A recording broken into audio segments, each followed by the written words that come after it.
All right, indio007 apparently was not too happy about me pointing out that the red line he put across Canigou was way too high, but he did actually admit that he was wrong, which is fantastic. And I really can't give him too much of a hard time because I completely fucked up the identification of the peaks as well, which I'll get to in a minute. Anyway, he did have a second video called Flat Earth Killing the Globe Part 2, which is also looking at Canigou. And he thinks that he has identified this point here as being 1,000 meters, and therefore should not be seen on a globe. And I agree, if that point is 1,000 meters, it should not be visible on a globe. So let's check it out. All right, he has kindly given us the latitude and longitude coordinates for that point, 42.6 and 2.6, and it is just a tiny bit under 1,000 meters. All right, so I've plugged that into my ray tracer. And the good thing about my ray tracer is that I can stick in any latitude and longitude coordinates and the heights and place objects wherever I like. So I've placed a little object. So here are the latitude and longitude coordinates. And down the bottom here, you can see I have placed a black sphere where the object is that he thinks he's pointing at. Sorry, indio007, but you are actually looking at this peak.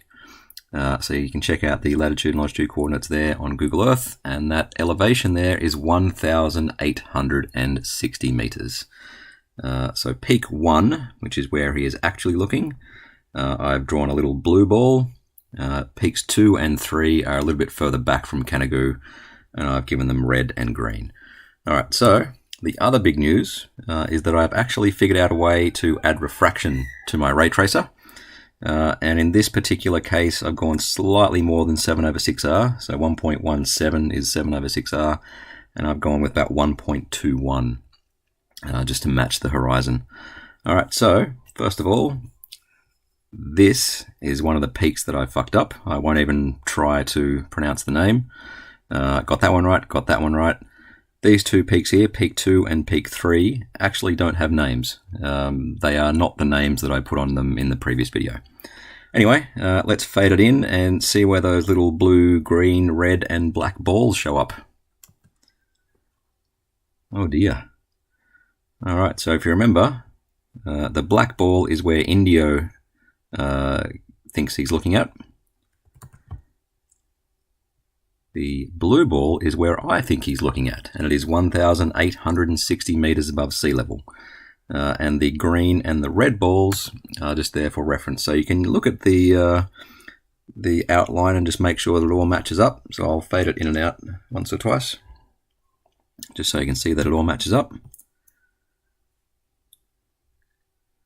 And you can see how close my refracted horizon here matches the horizon in the image as well. So I've got the refraction fairly close.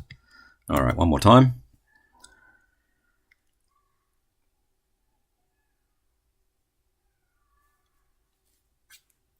There we go.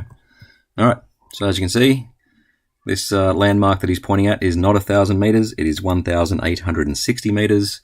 1,000 meters is here, well below the horizon. All right, thank you.